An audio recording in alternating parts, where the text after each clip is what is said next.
नमस्कार दोस्तों। आज मैं अभिमन्यु सिंह सेजियन।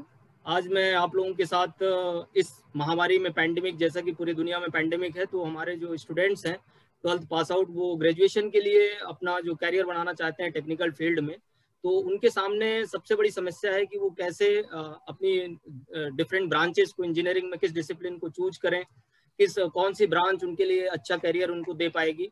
और इस बात को लेके वो काफी भ्रमित भी रहते हैं, तो उनको इजिली कैसे वो अपना डिसीजन ले सके, उसके लिए आज हम यहाँ पर चर्चा करने वाले हैं। और इस चर्चा में हमारे साथ जो है वो सेज ग्रुप के SIRT कॉलेज के professor doctor Pushpendra Jain sir हैं हमारे साथ, और साथ में हमारे SIRT कॉलेज के यांत्रिकी विभाग, मैकेनिकल इंजीनियरिंग डिपार्टमेंट के विभाग अध्यक्ष HOD डॉक्टर नितिन टिंगुरिया सर हैं हमारे साथ।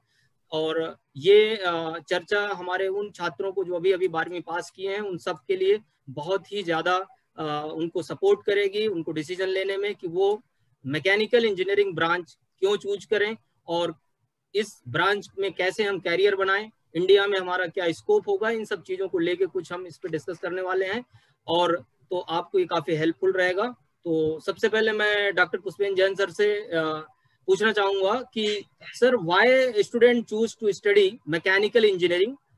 सर, ये क्वेश्चन हमारे स्टूडेंट्स के माइंड में हमेशा बनता रहता है, हमेशा चलता रहता है कि हम मैकेनिकल इंजीनियरिंग आखिर क्यों चूज करें। तो sir please. Sir ji sir, ये इस क्वेश्चन अकेले स्टूडेंट के मन में नहीं रहता, उनके पेरेंट्स के मन में भी रहता है। जब भी बालक 12th पास करता है तो उसके सामने इंजीनियरिंग का ऑप्शन यदि आता है तो इंजीनियरिंग के लिए वो ब्रांच चूज करता है। तो मैं बताना चाहूँगा, इंजीनियरिंग में बहुत सारी ब्रांचेज होती हैं, लेकिन उसमें कुछ कोर ब्रांचेज होती हैं, जिसमें मैकेनिकल इंजीनियरिंग पहली कोर ब्रांच है। विदाउट मैकेनिकल इंजीनियरिंग कोई भी इंजीनियरिंग कभी सक्सेसफुल नहीं हो सकती है। इसके अलावा क्या होता है, बहुत सारी इंजीनियरिंग फील्ड साइंस तो इक्विपमेंट पे, मशीन पे मौका नहीं मिलता है। तो वो स्टूडेंट जिनका पैशन ही है कि कोई इक्विपमेंट पर काम करना, मशीन पर काम करना, कार के ऊपर काम करना, हेलीकॉप्टर में, एरोप्लेन में काम करना, तो उनके लिए मैकेनिकल इंजीनियरिंग फील्ड एक अच्छा ऑप्शन प्रोवाइड करता है। इसके अलावा जब बच्चा पास होकर निकलता है, मतलब जब वो क्लास में पढ़ता है, तब तो उसको बहुत अच्छा मजा आता है, क्योंकि उसके पास लेबोरेटरी में बहुत बड़े इक्विपमेंट होते हैं जिसमें वो एक्सपेरिमेंट करता है। एक्सपेरिमेंट करने के बाद साथ साथ उसको कुछ नई चीज सीखने को मिलती है।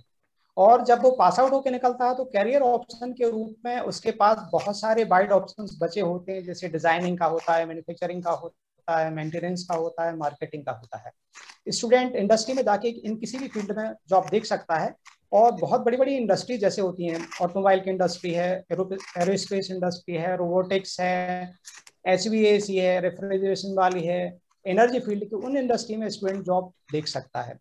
इसके अलावा क्या होता है, मैकेनिक यदि बच्चे का और जो ऑब्जेक्टिव होता है वो होता है कि ग्रेजुएशन करने के बाद उसको जॉब मिले, तो मैकेनिकल इंजीनियरिंग कोर ब्रांच होती हुई एवरग्रीन प्लेसमेंट का करवाती है। तो स्टूडेंट्स को इंडिया ही नहीं, वर्ल्ड में कहीं पे भी बहुत अच्छी जॉब अपॉर्चुनिटीज मिल सकती हैं।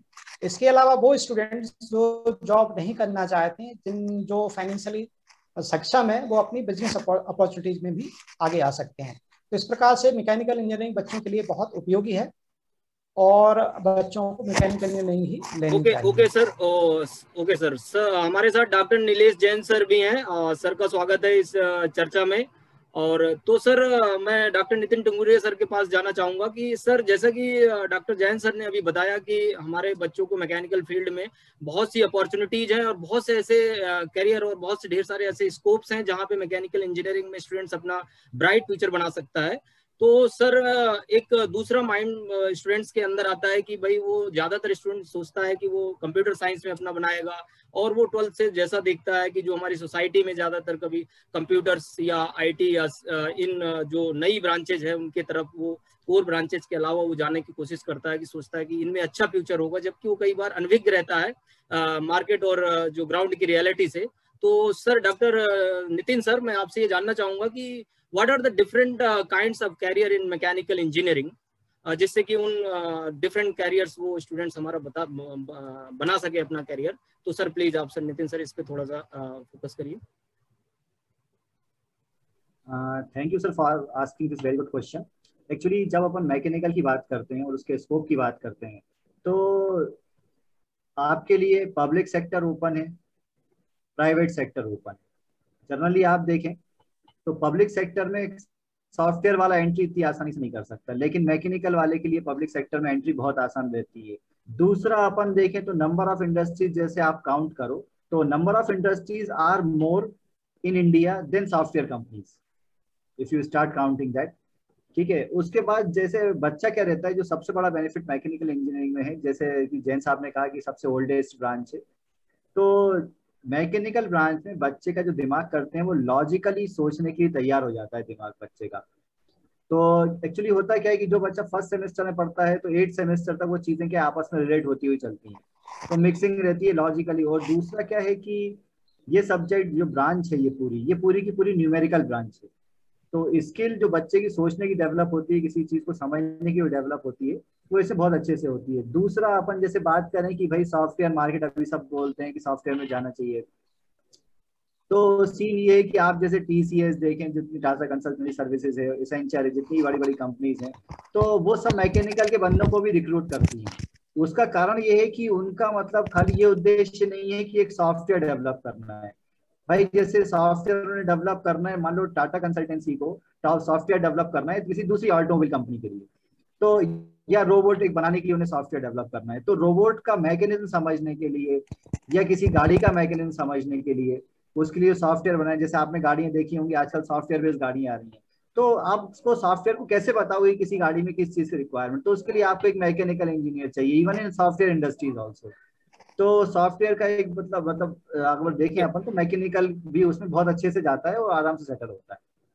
Yes sir, sir. और साथ में ही कौन से वो बेसिक फील्ड्स हैं डॉक्टर नितिन की जहाँ पे वो मैकेनिकल में डिजाइन फील्ड या ऐसा कुछ जहाँ पे जैसे वो जा सके, मैकेनिकल देखें ना तो कंप्यूटर के साथ जी जी इंटरडिसिप्लिनरी वो कौन से एरियाज हैं जहाँ पे स्टूडेंट हमारा अपना कैरियर बना सकता है सर? एक्चुअली मैकेनिकल ब्रांच अगर देखी जाए ना तो बेसिकली मैकेनिकल ब्रांच 3 पार्ट में डिवाइडेड है, 3 बेल्ट हैं उसके। एक जैसे अपना होता है प्रोडक्शन बेल्ट, जिसमें आप थ्रू आउट प्रोडक्शन की बात करेंगे। एक होता है थर्मल बेल्ट, मतलब टेम्परेचर का नॉर्मल जो अपनी मशीनरी है उस पर क्या इफेक्ट होगा, तो आप पूरा का पूरा थर्मल बेल्ट में कवर करते हैं। और दूसरा होता है डिजाइन पार्ट, जिसमें फोर्सेस किसी बॉडी पे या किसी मशीन पे कितना लगेगा तो उससे डीलिंग करते हैं। तो बेसिकली मैकेनिकल इंजीनियरिंग ऐसी ब्रांच है जिसको 3 पार्ट में डिवाइड किया गया है, तो बच्चा जिस तरफ चाहे उस तरफ खुद को डाइवर्ट कर सकता है और अपना करियर बना सकता है। Okay sir, thank you sir. Sir मैं डॉक्टर पुष्पेंद्र जैन सर के पास जाना चाहूँगा। जैसा कि सर ने बताया कि हम कैरियर डिफरेंट एरियाज में mechanical engineering student after completion of her graduation वो डिफरेंट एरियाज में अपना कैरियर बना सकता है सर। तो जैसा कि सर ने बोला कि वो लॉजिकल नॉलेज होना चाहिए और कुछ तो ऐसे सारे इंजीनियरिंग में कुछ कॉमन नॉलेज है जो एप्टीट्यूड और लॉजिकल है, तो वो तो सभी को हेल्प करेगा। बट सर उसके अलावा मैकेनिकल इंजीनियरिंग में जॉब के लिए मैं आपसे जानना चाहूंगा, जो एक माइंड में जो ज्यादातर स्टूडेंट्स के जो क्वेश्चन आते हैं कि how to find a mechanical engineering job in different areas, जैसा कि अभी डॉक्टर नितिन सर ने 3 फील्ड्स में बताया। तो sir please sir. Ji sir. Actually क्या होता है, ये इंजीनियरिंग स्टूडेंट्स की चॉइस होती है कि वो किस फील्ड में जाना चाहता है, ठीक है ना। इसके बाद फिर तरीका आता है कि कैसे वो उसको जॉब मिले। तो स्टूडेंट को पहले अपना गोल डिसाइड करना पड़ेगा कि वो गवर्नमेंट जॉब में जाना चाहता है या प्राइवेट जॉब में जाना चाहता है, ठीक है ना। एक तरीका हो गया। ग्रेजुएशन करने के बाद एक और ऑप्शन स्टूडेंट्स के पास रहता है, चाहे तो वो हायर स्टडीज में चला जाए, जैसे एमबीए कर ले, ठीक है ना, आईआईएम से कर ले, प्राइवेट इंस्टीट्यूशन से कर ले या रिकॉग्नाइज्ड इंस्टीट्यूशन से कर ले। तो उसमें क्या होगा, इसका एक क्वालिफिकेशन अपग्रेडेशन होगा, कुछ नॉलेज उसको मिलेगी और स्किल भी अच्छी मिल जाएगी और नो डाउट उसको बाद में निकलने के बाद अच्छा प्लेसमेंट मिलेगा। तो मतलब क्या हुआ कि ग्रेजुएशन करने के बाद या तो स्टूडेंट जॉब देख सकता है या हायर स्टडीज के लिए आ सकता है। इसके अलावा एक तीसरा ऑप्शन और ओपन रहता है जो कि होता है एंटरप्रेन्योरशिप का। मतलब यदि कोई फाइनेंशियली सक्षम है तो चाहे तो वो अपना बिजनेस भी यहाँ पे स्टार्ट कर सकता है, but it all depends upon the choice of the student and the parents, ठीक है ना।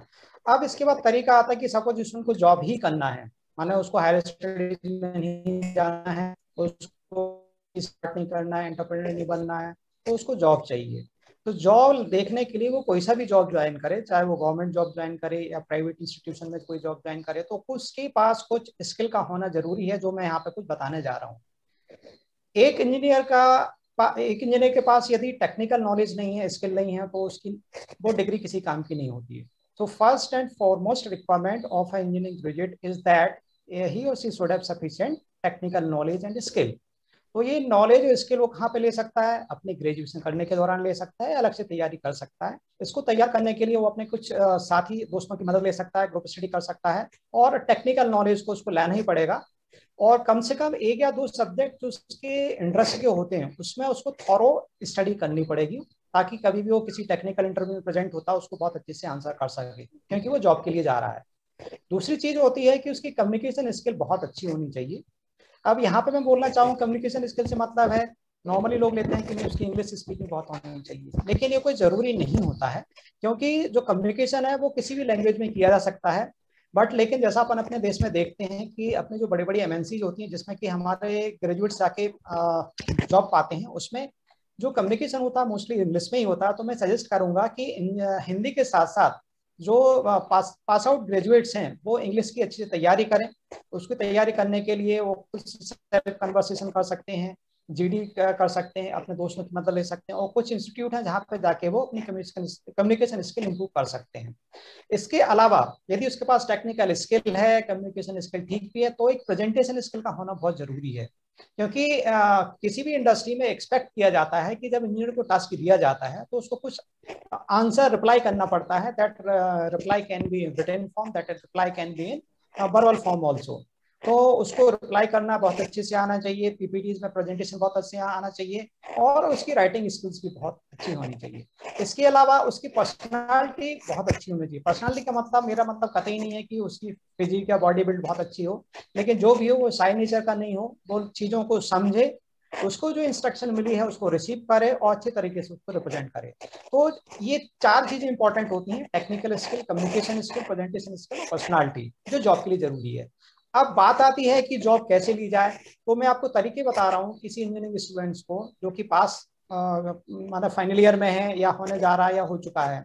तो सबसे अच्छा तरीका है कि वो जिस इंस्टीट्यूट में स्टडी कर रहा है उसकी अपनी एक टीएनपी सेल होती है, ट्रेनिंग एंड प्लेसमेंट सेल होती है। उस टीएनपी सेल में वो अपने आप को एनरोल करे और वहाँ पे जितनी एक्टिविटीज होती है उन सब में बहुत अच्छी से पार्टिसिपेट करे। क्योंकि होता है कि जो जितने रिनाउंड इंस्टीट्यूट है, जैसा अपना SIRT सेज ग्रुप है, बहुत अच्छा रिनाउंड इंस्टीट्यूट है, बहुत सारी कंपनीज अपने यहाँ विजिट करती हैं। तो यदि स्टूडेंट उसमें पार्टिसिपेट करेगा तो नो डाउट उसके सिलेक्शन के चांसेस बन जाएंगे।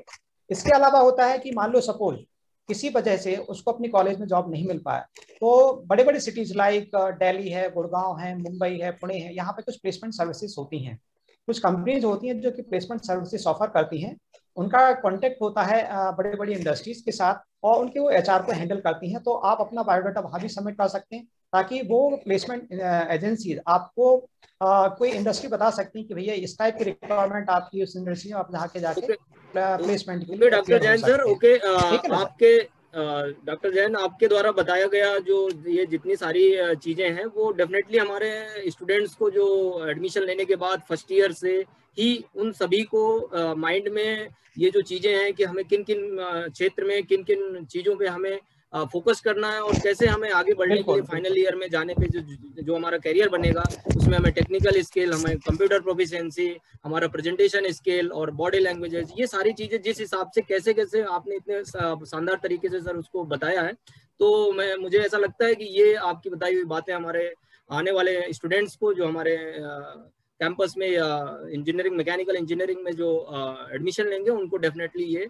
बहुत ही ज्यादा फायदा देने वाली होगी। तो सर मैं इसी बात को लेकर डॉक्टर जैन सर के पास, नीलेश जैन सर के पास जाना चाहूंगा कि सर जैसा कि पुष्पेन जैन सर ने बताया कि डॉक्टर पुष्पेन जैन सर ने बताया कि मैकेनिकल स्टूडेंट्स को कैरियर बनाने में किन किन चीज़ों का ध्यान देना पड़ता है कि हमें अपनी पर्सनालिटी पे काम करना होता है, हमें अपनी ट्रेनिंग प्लेसमेंट में स्टार्टिंग से उसकी क्या एक्टिविटीज हैं उनमें फोकस करना चाहिए, उनमें पार्टिसिपेट करना चाहिए, वैल्यू एडिशन कोर्सेज पे ज्वाइन करना चाहिए, और साथ में ही हमें वो सारी स्किल्स जो एसेंशियल स्किल्स हैं जैसे कि प्रेजेंटेशन स्किल है, हमारी कम्युनिकेशन स्किल है, हमारी टेक्निकल स्किल है, इन सब पे हमें सर काम करने की जरूरत है। तो हमारा स्टूडेंट जब स्टार्टिंग से ही ये माइंड में लेके चलता है तो डेफिनेटली उसका एक सर कैरियर बनता है। तो डॉक्टर नीलेश जैन सर से मैं ये जानना चाहूंगा कि हमारा जो सेज ग्रुप है भोपाल का, ये जो सेंट्रल इंडिया एक तरह से जो हमारा पूरा ग्रुप में सबसे फेमस ग्रुप है, तो सर मैं ये जानना चाहूंगा कि सर वो हमारा जो सेज ग्रुप है वो और जो SGI है वो इन इंटर डिसिप्लिनरी एक्टिविटीज के लिए क्या कर रहा है, और क्या यूएसपीज हैं जो कि मैकेनिकल इंजीनियरिंग स्टूडेंट्स को after the admission in your campus वो उन्हें कैसे उनके कैरियर में और आफ्टर कंप्लीशन ऑफ हिज और हर ग्रेजुएशन वो कैसे उनको बेनिफिट पहुंचाएगा। तो sir doctor Nilesh Jain sir से मैं जानना चाहूंगा कि हमारे सेज ग्रुप और जो एसजीआई की वो क्या यूएसपीज हैं, वो कौन सी चीजें हैं जिनको करने से हमारे कैंपस के अंदर आने वाले छात्रों को उसमें बेनिफिट मिलेगा। तो sir please doctor Nilesh Jain sir. Thank you sir, thank you Abhimanyu sir, thank you Pushpendra Jain sir और तेंगुरी सर। सर सबसे बड़ी बात जो अभी पीके जैन सर ने बात कही कि आपको पर्सनालिटी डेवलपमेंट की भी जरूरत है, कम्युनिकेशन स्किल की भी जरूरत है, आपको एनालिटिकल रीजनिंग की भी जरूरत है। तो पहले मैं बता दूं कि हमारा जो एसआईआरटी ग्रुप ऑफ इंस्टीट्यूशन है, एसआईआरटी साहा ग्रुप ऑफ इंस्टीट्यूशन है, जिसको हम सेज ग्रुप और सेज अम्ब्रेला के तहत चला रहे हैं, तो हमारा ग्रुप ट्रेनिंग एंड प्लेसमेंट में सबसे ज्यादा फोकस कर रहा है। हमारे पास कम से कम 25 लोगों की टीम है जो इन क्वालिटीज को फोकस कर रही है, इनको टेस्ट करा रही है, इनकी मॉनिटरिंग कर रही है, इनको स्किल डेवलपमेंट करा रही है। हम एक एमकेट नाम का एग्जाम कराते हैं जिसमें हम बच्चे की पूरी पर्सनालिटी को भी चेक कर लेते हैं, और उस पर्सनालिटी को देखने के बाद हम उस पर फोकस करते हैं कि उसको किस स्किल की जरूरत होती है।